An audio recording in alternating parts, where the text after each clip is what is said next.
আসসালামু আলাইকুম রহমতুল্লাহ। বন্ধুরা কেমন আছেন? আশা করি ভালো আছেন। বাংলা টেক 369 এর পক্ষ থেকে আমি আব্দুল সালাম জানাচ্ছি আপনাদের শুভেচ্ছা এবং অভিনন্দন। বন্ধুরা, আজকে আমি একটি সেই ইনভার্টার সম্পৃক্ত আরেকটি ভিডিও নিয়ে আপনাদের মাঝে উপস্থিত হলাম, আর সেটা হচ্ছে ইনভার্টারটাকে অটো করা। এর আগে আমি অটো করে একটি ভিডিও দেওয়া ছিল, সেখানে আপনারা অনেকে প্রশ্ন করছেন না, কিছুটা বুঝতে অসুবিধা হচ্ছে। তাই আমি আজকে নতুন করে আরও পরিষ্কারভাবে ইনভার্টারটা অটো করার জন্য আজকে আসলাম। তো শুরু থেকে শেষ পর্যন্ত দেখার বিশেষ অনুরোধ থাকবে। পাশাপাশি যারা আজকে এই মুহূর্তে নতুন আমার এই চ্যানেলটিতে, তারা এখনই সাবস্ক্রাইব করে রাখুন। পাশাপাশি বেল আইকনটা অবশ্যই ক্লিক করবেন। আর ইতিমধ্যে যারা সাবস্ক্রাইব করে আমার পাশে আছেন তাদেরকে জানাচ্ছি অসংখ্য ধন্যবাদ। তাহলে বন্ধুরা শুরু করা যাক। এই হচ্ছে সেই ইনভার্টার, আমরা এটাই আজকে এখন কাজ করব। আর পাশাপাশি আমরা এটা কাজ করার জন্য এখানে দুটো রিলে ইউজ করব, এসি রিলে।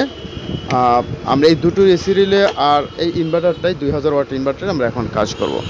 ওকে, তাহলে শুরু করা। তাহলে প্রথমেই আমরা ইনভার্টারটা আগে ওপেন করে নেই, যার জন্য ওপেন করার জন্য নাটগুলো খুলতে হবে। যাক, মোটামুটি খোলা শেষ।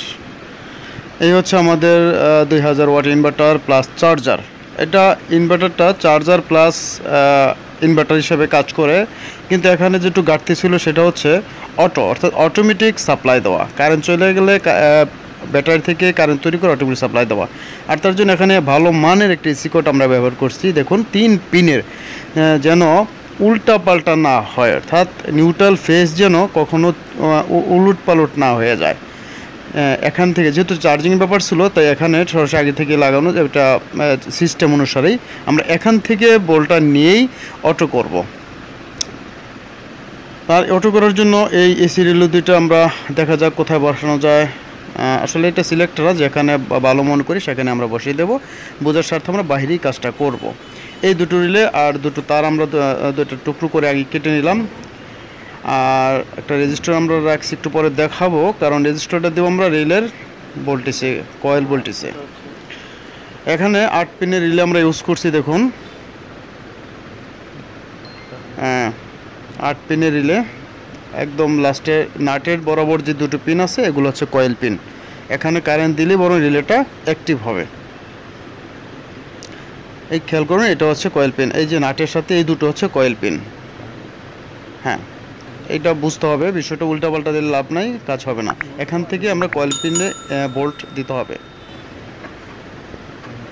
তারপর কীভাবে আমি একটার পর একটা আপনি দেখাচ্ছি। এখানে আমরা কয়েল পিনে বোল্ট দেওয়ার আগে আমরা একটা রেজিস্টার ইউজ করবো। এখানে 30 ওহম বা 100 ওহমসের একটা রেজিস্টার আমরা ব্যবহার করতে পারি। রেজিস্টারটা ব্যবহার করলে সুবিধা হচ্ছে সহজে রিলটা নষ্ট হবে না। কিছুটা বোল্ট ড্রপ করে রিলের কয়েল ভোল্টেজে দিবে, তাতে রিলেটা লংজিভিটি বেড়ে যাবে। এর জন্য আমরা 100 ওহমস, 100 ওহমস অর্থাৎ 1 ওয়াট অথবা 2 ওয়াটের একটা রেজিস্টার দেব। এটা আবার কোয়ার্টার দিলে কাজ হবে না, বেশি দিন টিকবে না। যাক, আমরা প্রথমে দেখুন, খেয়াল করুন, পিন 8 পিনের এই দুটো পিনে আমরা লাল কালো তার দুটো আগে লাগিয়ে নিলাম। দেখুন, একটু আমরা জুম করে সামনে নিয়ে দেখাচ্ছি। হ্যাঁ, খেয়াল করুন। তারপরে দুটো তার আমরা ঠিক এভাবেই কাজটা করবেন আপনারা, তাহলে আশা করি সুন্দরভাবে 100% কাজ করবে এবং অনেক দিন ব্যবহার করতে পারবেন। তারপরে দুটো আমরা সোল্ডারিং করে নিচ্ছি। কাজ বোঝার স্বার্থে একটু আলাদা আলাদাভাবে আমি কাজগুলো করব, যাতে আপনারা বুঝতে পারেন। দেখুন, দুটো তার আমরা সেট করেছি। দুই পাশে পিন কিন্তু কয়েল পিন, আর বাম পাশের পিন দুটো খালি রাখলাম। এখন আমরা এখান থেকে রেজিস্টারটা দেবো, যে একটু পরে দিচ্ছি এটা। হ্যাঁ, এই পিন দুটো আমরা এসি ইন করব। যাই হোক, সরি, আমি আরেকবার দেখাচ্ছি ভালো করে। হ্যাঁ, এই দুটো করে লাগানো, এখানে দুটো পিন, এই দুটো আমরা এসি ইন করব। যে তারটি বাহির থেকে আসছে, যে কারেন্টটা ডাইরেক্ট কারেন্ট আমরা ইউজ করব, সেখানে থেকে নেওয়ার জন্য আমরা ওই পিন থেকে যে লাল দুটো তার অ্যাডজাস্ট করছিলাম এখানে সেট করে দিলাম। চার্জিংয়ের জন্য যে তার দুটো ভিতরে ঢুকছে, এটা আসলে টোটালি 4-in-1 হয়ে গেল এই ইনভার্টারটা শুধু ছিল চার্জিং প্লাস ইনভার্টার। যাই হোক, এটা আমি ইউজ করছি অনেক দিন, সেটা আমি আবার একটু দেখালাম। এই লাইনটা থেকে যাই বাহির থেকে এই রিলের কোন দুটো পিনে গেল, খেয়াল করুন, এই দুটো পিনে। এই দুটো হচ্ছে কারেন্ট ইন হইল, বাইরের কারেন্ট।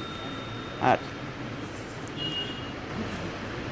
খেয়াল করুন, আরেকবার আমি বোঝানোর স্বার্থে কিন্তু বারবার দেখাচ্ছি, একটু লং হবে ভিডিওটি, অবশ্যই মনোযোগ সহকারে দেখতে হবে। আর এখান থেকে এটা হচ্ছে নিউট্রাল ফেজ, ওখানে এটা হচ্ছে লাল, যেহেতু বাম পাশেরটা আমি একটু দেখাচ্ছি। হ্যাঁ, এই দেখুন এল, একটু ক্লিয়ার, এল মানে লাল অথবা ফেজ বলি, আর এটা হচ্ছে নিউট্রাল এন। লাল তারটা আমরা এনে রিলের, একটু ভালো করে ঘুরিয়ে দেখাচ্ছি। হ্যাঁ, লাল তারটা এনে আমরা এই খালি জায়গাটা যে রাখছিলাম,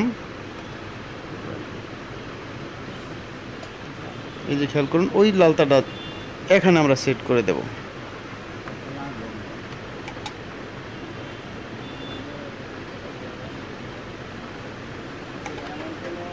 এবং বাকি কালো তারটা আমরা, অর্থাৎ লাল তার যদি লাগানো, এটা আমরা আসলে এটা নিউট্রাল হিসাবে ব্যবহৃত হবে। ইনভার্টারের ভিতরে এভাবেই দুটোই লাল তার ব্যবহার করেছে, এটা আমরা কালো হিসাবেই ব্যবহার করবো, এটা আসলে নিউট্রাল হিসেবে আসছে। ইনভার্টারে যদিও একটু কারেন্ট ভিন্নতা থাকে, যাই হোক একটু খেয়াল করুন বন্ধুরা, ঠিক এভাবে আমাদের সেট করতে হবে। হ্যাঁ দেখুন, এই তার দুটো এ পাশে, হ্যাঁ মাঝখানে তার দুটো ডাইরেক্ট কারেন্ট ইন হইল, ইন, আর এইটা হচ্ছে কমন, সো এটা দিয়ে বের হবে একবার কারেন্ট থেকে, একবার ইনভার্টার থেকে, অর্থাৎ আইপিএস হয়ে তৈরি করে, কারেন্ট তৈরি করে, অর্থাৎ এটা হচ্ছে কমন, অল টাইম এটা দিয়ে কারেন্ট বের হবে।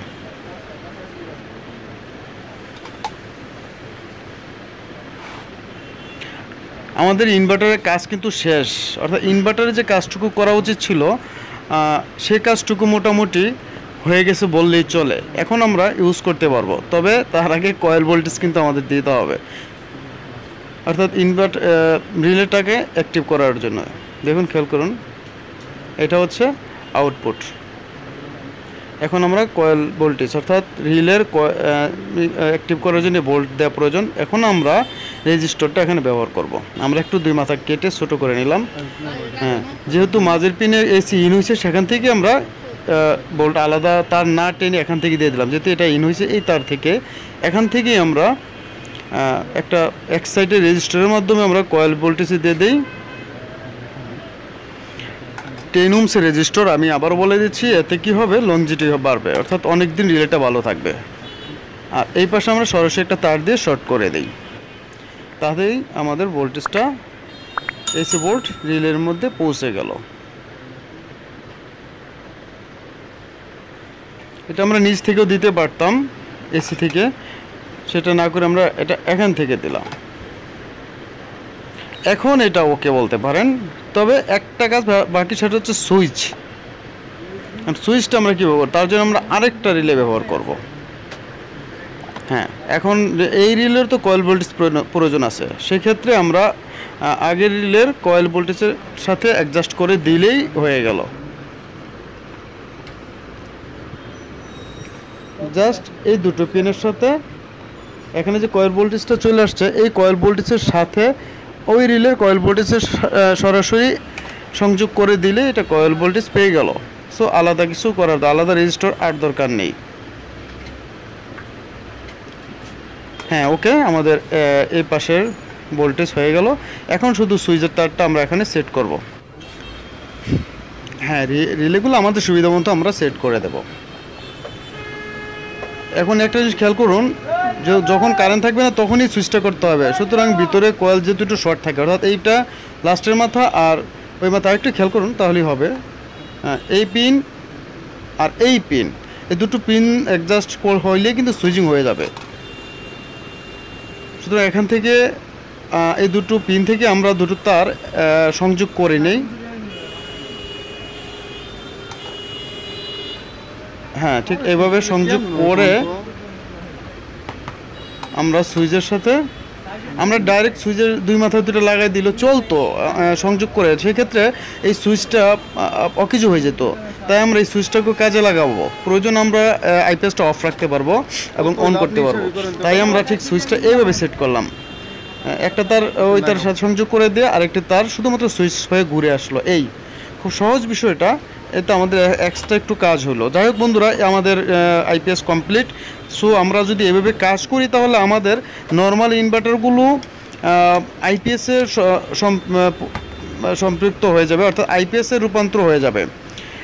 এবং এভাবে আমি আমার ইনভার্টার অনেক দিন ব্যবহার করছি। আপনারাও অনেক বন্ধুরা এটা করে থাকেন আমি জানি, এবং অনেক বন্ধুরা করতে চান, তাদের সুবিধার্থেই আজকে এই ভিডিওটি দেওয়া। অবশ্যই ভিডিওটি ভালো লাগলে লাইক এবং শেয়ার করে দিবেন নতুন বন্ধুদের দেখার জন্য। বেল আইকনটা অবশ্যই ক্লিক করে রাখবেন, এবং পাশাপাশি কি বলবো, নেক্সট ভিডিও দেখার আমন্ত্রণ জানিয়ে, আর এই ঈদের যেহেতু ঈদ সামনে বলতে ঈদ চলে যাচ্ছে, যে আজকে ঈদের রাত্রে আমি আজকে ভিডিওটি করলাম। সবাইকে ঈদের শুভেচ্ছা জানিয়ে এখানেই শেষ করছি। সবাই সুস্থ থাকুন, ভালো থাকুন, আল্লাহ হাফেজ।